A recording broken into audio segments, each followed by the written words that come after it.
Hello everyone, welcome to JD computer education. और आज मैं आया हूँ एक नई सीरीज़ को लेके जो कि पाइथन के मिनी प्रोजेक्ट की सीरीज़ होने वाली है। और आज हम इस सीरीज़ में एक छोटा सा प्रोग्राम बनाकर देखेंगे, एक क्यूआर कोड जनरेटर को। तो पहले क्यूआर कोड जनरेटर को बनाने से पहले, पाइथन में जाने से पहले समझ लेते हैं कि हमें क्यूआर कोड जनरेटर के लिए क्या क्या चीज़ें चाहिए और ये क्यूआर कोड काम कैसे करता है। तो अगर बात करी जाए क्यूआर कोड की, तो क्यूआर कोड कुछ एक ऐसा ब्लॉक होता है जिसके अंदर जो सबसे पहला हमारा कंपोनेंट आता है वो आते हैं हमारी ये 3 स्क्वायरिश ब्लॉक्स, जो कि बड़े होते हैं साइज में बाकी सारे के सारे डॉट से अगर हम कंपेयर करें तो। और इन ब्लॉक्स को कहा जाता है फाइंडर पैटर्न्स। एक्चुअली ये ही ब्लॉक्स हमारे कैमरा में अलाइनमेंट को बताते हैं कि आपका जो ब्लॉक है उसको अपवर्ड या लेफ़्ट टू राइट कैसे हमें डिटेक्ट करना है। ये ही ब्लॉक्स हमारे मेजरली ये बताते हैं कि किस तरह से ब्लॉक को स्कैन किया जाना है, यानी डेटा मैट्रिक्स जो हमारी बनेगी वो कैसे स्टोर डेटा को कर रही होगी। फिर अगर हम सेकंड मेन कंपोनेंट की बात करें तो फिर आता है हमारा ये डेटा ब्लॉक्स। अब ये जो डेटा ब्लॉक्स होते हैं ये एक्चुअल की हमारी मैट्रिक्स होती है, जो कि अप साइड डाउन की ओर होती है, नीचे से ऊपर की ओर जा रही होती है पूरा का पूरा, वो भी उल्टे क्रम में। तो ये जो एक एक डॉट्स होते हैं इनके अंदर डेटा हमारा लिखा जाता है। अब जो यहाँ पे वाइट पार्ट है वो बाइनरी का 0 है और जो यहाँ पे ब्लैकिश पार्ट है वो बाइनरी का 1 है। तो इस तरह हमारा कुछ डेटा मैट्रिक्स के अंदर स्टोर हुआ रहता है इसके अंदर। और ये टोटल लगभग 4000 या 4336 कैरेक्टर्स को स्टोर कर सकता है, जो कि 30% तक रिकवरेबल है। आपने अक्सर नोटिस किया होगा कि अगर आपका क्यूआर कोड थोड़ा बहुत मिट जाता है या इरेज हो जाता है, पानी उस पर पड़ जाता है, फिर भी वो क्यूआर कोड सही से काम करता रहता है, क्योंकि इसमें उसी डेटा मैट्रिक्स को 2 बार यूज़ करके ऐसा एल्गोरिदम लगाया जाता है जिसकी मदद से हम डेटा की रिकवरी करवा सकते हैं। और उस एल्गोरिदम का नाम रीड सोलोमन एल्गोरिदम है। अब अगर बात करें इस क्यूआर कोड के थर्ड कंपोनेंट की, तो जो हमारा ये वाला पोर्शन है, छोटा वाला स्क्वायरिश ब्लॉक, इसको कहा जाता है अलाइनमेंट ब्लॉक। और ये कैमरा के अलाइनमेंट के लिए होता है। ये तीनों ब्लॉक्स डायरेक्शन बताते हैं कि स्कैनर किधर से किधर की ओर हमें करना है, जबकि ये हमारा अलाइनमेंट ब्लॉक है। हो सकता है आपने क्यूआर कोड को कभी उल्टे डायरेक्शन में रखा हुआ देखा हो, आप उसको स्कैन करिए फिर भी वो स्कैन हो जाता है, आपका जो डेटा है वो आपके कैमरा या जहाँ भी आप रिजल्ट चाहते हैं वहाँ पे फेच हो जाता है। तो उसका जो रीज़न होता है वो होता है हमारा अलाइनमेंट ब्लॉक। तो ये क्यूआर कोड एक्चुअली डिज़ाइन ही ऐसे किया गया रहता है कि इसका किसी भी वे में हम यूज़ ले सकते हैं, फिर चाहे वो डायरेक्शन चेंज हो गई हो या 30% तक हमारा डेटा इरेज हो गया हो। ये सारी की सारी चीज़ों में क्यूआर कोड इतना ज़्यादा कैपेबल है कि वो खुद को रिडीम कर सकता है। अब अगर बात करें हम इसको जनरेट करने की यूजिंग पाइथन, तो चलते हैं वीएस कोड की स्क्रीन पर और समझते हैं कि हम इसको कैसे कर सकते हैं। इसके लिए मैंने ऑलरेडी फोल्डर बना रखा है। फोल्डर में ओपन करते हैं वीएस कोड को और यहाँ पे एक क्यूआर कोड नाम की एक फ़ाइल बनाते जल्दी से, QR_code.py। आप इस फाइल का नाम कुछ भी रख सकते हैं, जैसा भी आप रखना चाहें। और मैं एक्चुअली फ़ाइल यहाँ ना बना के एक फ़ोल्डर के अंदर बनाना चाहूँगा, क्यूआर कोड जनरेटर नाम का फ़ोल्डर बनाऊँगा। और ये फ़ोल्डर बनाते हैं, इस फोल्डर के अंदर QR_code.py बनाते हैं। अब यहाँ पे हम यूज़ करेंगे एक लाइब्रेरी का, उस लाइब्रेरी का नाम है क्यूआर कोड। तो पिप इंस्टॉल क्यूआर कोड जब हम एंटर करेंगे तो हमारी पिप कमांड रन हो जाएगी और जो क्यूआर कोड लाइब्रेरी है हमारी वो डाउनलोड होकर इंस्टॉल हो जाएगी। एक्चुअली मैंने इस कंप्यूटर में ऑलरेडी डाउनलोड करके इंस्टॉल करा हुआ है, तो हमें दोबारा से इंस्टॉल करने की ज़रूरत नहीं है।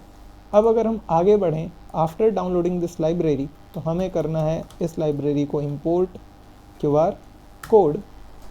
और एक्चुअली क्यूआर कोड यहाँ पे ऐसा रहेगा। अब हम क्या करेंगे, एक वेरिएबल बनाएंगे QR = QR code dot QR code. अब एक्चुअल में ये एक फंक्शन है जिसके अंदर हम बहुत सारे पैरामीटर्स को पास करेंगे। जैसे हम यहाँ पे देंगे वेरिफिकेशन के लिए, और यहाँ पे हम देंगे और भी चीज़ें। 4 पैरामीटर्स टोटल इसके अंदर जाने होते हैं। तो हम डॉक्यूमेंटेशन पे चेक कर लेते हैं कि क्या क्या चीज़ें हैं जो एज वेरिफिकेशन यहाँ पे जाती हैं। चलते हैं फायरफॉक्स में और ओपन करते हैं इसकी डॉक्यूमेंटेशन, जहाँ से हमें एक्चुअली में इस क्यूआर कोड जनरेशन सिस्टम का सोर्स कोड मिल सकता है। या अगर आप फर्दर डेवलपमेंट में जाना चाहते हैं तो आप इसका सोर्स कोड यूज़ करके इसको फर्दर डेवलपमेंट में यूज़ कर सकते हैं। तो PyPI पे जहाँ पे हम पिप की कमांड से इसको डाउनलोड करते हैं उसी पे इसकी डॉक्यूमेंटेशन है। अब अगर बात करें QR कोड फंक्शन की, तो उसके अंदर version, error correction, border size, box size और बॉर्डर, ये 4 पैरामीटर्स होते हैं। तो ये 4 पैरामीटर्स हम अपने कोड में यूज़ कर लेते हैं। चलते हैं यहाँ पे।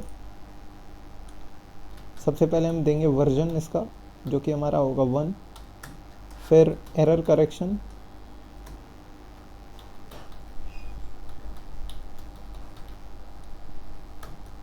तो QR code dot constants dot error. अब देखिए इसमें 4 लेबल है, H, L, M और Q। तो मैं यहाँ पे H को यूज़ करूँगा। और अगर आप जानना चाहते हैं कि मैंने H को क्यों यूज़ किया, तो देखिए L जो होता है वो 7% करेक्ट कर सकता है। 7% करेक्ट करने का मतलब कि अगर आपके पूरे QR कोड का 7% हिस्सा मिट गया है या गलती से इरेज हो गया, XYZ तरीके से वो लॉस हो गया, तो उसका 7% वो करेक्ट कर देगा। बाय डिफ़ॉल्ट M होता है जो कि 15% एरर्स को करेक्ट कर देता है। और अगर आप Q यूज़ करेंगे तो 25% वो करेक्शन करेगा। एंड अगर आप H करेंगे तो मैक्सिमम करेक्शन करेगा, जो कि 30% होता है। तो मैंने यहाँ पे मैक्सिमम करेक्शन को यूज़ किया है, जो कि हमारा H है। फिर उसके बाद हमें बॉक्स साइज़ यूज़ करना है। हम ये बताएंगे कि हमारा जो बॉक्स साइज़ बनेगा वो कितना होगा। तो हम बॉक्स साइज़ को यूज़ कर सकते हैं अपने ज़रूरत के अकॉर्डिंग। मैं यहाँ पे 15 सेट कर देता हूँ और यहाँ पे बॉर्डर बना देते हैं, जो कि मैं 6 रखना चाहूँगा। अब हमारा QR कोड बनाने के लिए रेडी है। अब हमें जब ऐड डेटा करना है तो हमें इस वाले फंक्शन का यूज़ करना है और मेक करने के लिए हमें इसका यूज़ करना है। सबसे पहले हम यूज़र से डेटा ले आते हैं। Data is equal to input enter something. अब अगर मैं इस डेटा को QR कोड में ऐड करवाना चाहूँ तो QR.add_data, और यहाँ पे मैं पास कर दूँगा डेटा को, और QR.make fit is equal to true. जी हाँ, यही सिंटेक्स है इसको फिट करने के लिए। अब इसे हम एज अ इमेज जनरेट कर लेंगे, और इमेज में जनरेट करने के लिए हमें एक और फंक्शन इसी मॉड्यूल का मिलता है, जो कि हमारा मेक इमेज।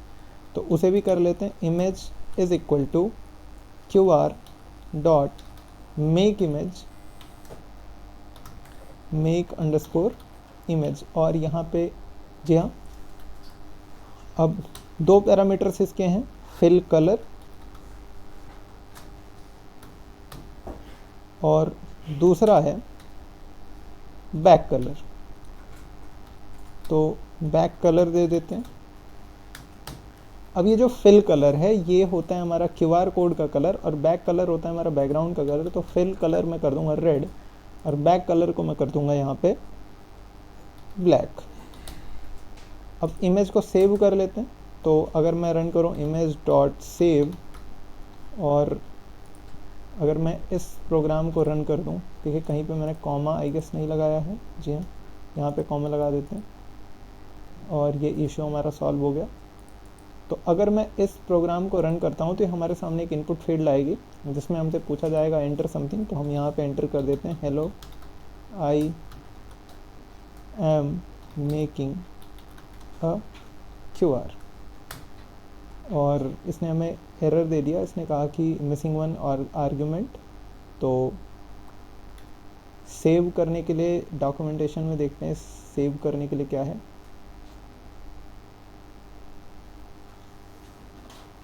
सेव करने के लिए हमें एक्चुअल में यहाँ पे फाइल नेम देना है, हम किस फाइल नेम से इसको सेव करना चाहते हैं। तो मैं फाइल नेम वही देना चाहूँगा जो हमारा डेटा है, या एक्चुअल में हम फाइल नेम अलग भी कर सकते हैं चाहें तो, बट यहाँ पे अभी मैं QR1 या सिर्फ QR लिख के .png कर दे रहा हूँ। तो एक QR.png नाम से एक फ़ाइल बनाएगा और उसके अंदर डेटा को सेव कर देगा। अब अगर मैं इस फाइल को रन करूँ और सेम वही चीज़ लिखूँ, hello I am making a QR code, और एंटर कर दूँ, तो अगर आपके सामने मैं दिखाऊँ तो यहाँ पे हमारे पास QR.png बन चुकी है जिसका बैकग्राउंड जो है वो ब्लैक है और ये QR कोड रेड कलर का है। अब अगर इस QR कोड को मैं आपको स्कैन करके दिखाऊं तो चलिए चलते हैं QR कोड स्कैनर पे। QR कोड स्कैनर, और इस वेबसाइट पे आके हम अपने QR कोड को पेस्ट कर सकते हैं। देखिए यहाँ से पाइथन, और ये रहा अपना QR कोड, इसको ओपन करते हैं। देखिए ये स्कैन किया जाएगा। QR कोड की यहाँ पे साइज़ थोड़ी सी बड़ी है, कोई और दूसरी वेबसाइट यूज़ कर लेते हैं, या फिर हम इसी QR कोड की साइज़ को छोटा करके दोबारा री रेंडर करवा के स्टोर कर लेते हैं। सो जिससे क्या होगा कि ये QR कोड हमारा थोड़ा सा छोटा हो जाएगा और ईज़िली फिट बैठ जाएगा फ्रेम में। तो बॉक्स साइज़ को हम यहाँ पे कर देंगे 7, और बॉर्डर साइज़ को हम यहाँ पे कर देंगे 1 या 2 कर देते हैं, और इसको कर देते हैं इसको कर देते हैं ब्लैक, और इसको कर देते हैं वाइट। इस वाली फाइल को डिलीट कर देंगे,